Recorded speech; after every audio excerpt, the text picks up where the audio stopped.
What's up, guys? It's Adam with Ultimate Autographs, back for another episode of Tuesday Tips.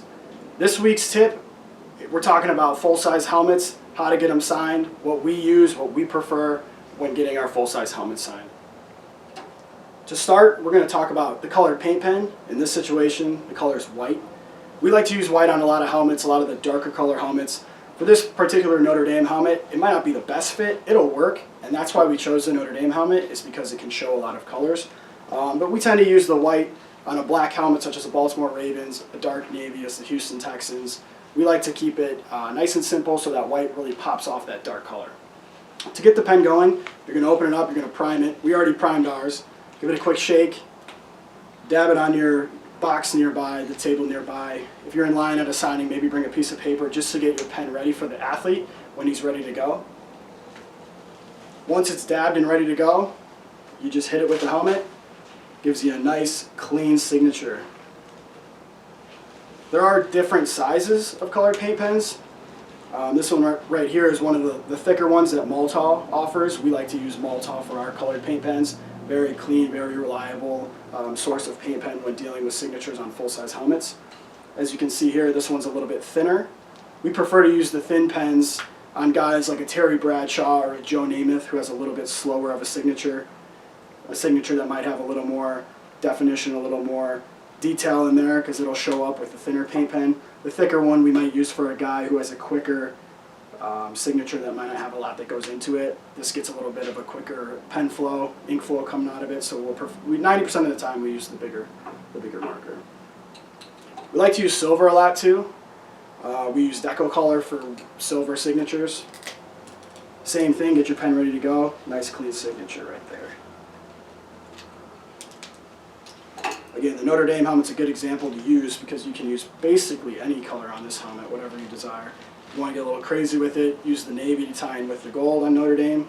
Again, we're using Malta, the thicker one.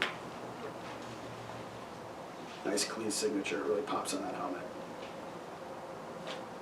Finally, we're going to talk about the color black on the helmet. We prefer to use Sharpie. A lot of people prefer to use a paint pen.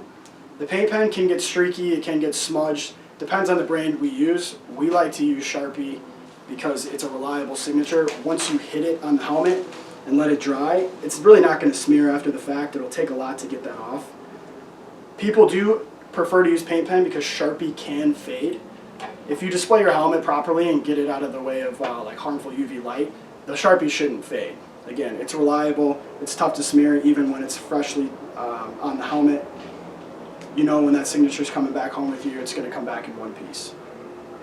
Now, one big thing that we like to tell people, if you ever mess up a signature or a signature doesn't come out the way you want it, don't panic.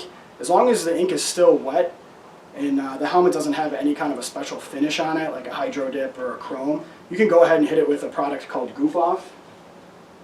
We like to use it on just the standard helmet. If a guy smears a signature or it just doesn't come out the way we like it, we'll just dab it on a paper towel. Or if you want to get a smaller area, a Q-tip.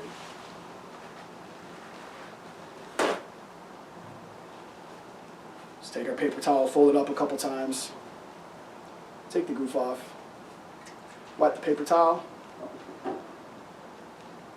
In this case, we'll take off all the signatures, give it a nice, don't rub too hard because sometimes it can rub the finish off. You kind of want to get it on as little as possible, get in and get out with it. And next thing you know, your helmet's as good as new and ready to be re-signed. I would let that helmet dry a little bit before hitting it again with any kind of a paint pen or a Sharpie. Make sure all that goof off residue is off of the helmet, otherwise you might get some smearing and smudges. That's all we got for you guys today. That was our Tuesday tips talking about how to sign your full-size helmet. Drop your comments in the link below, and we'll see you guys next week.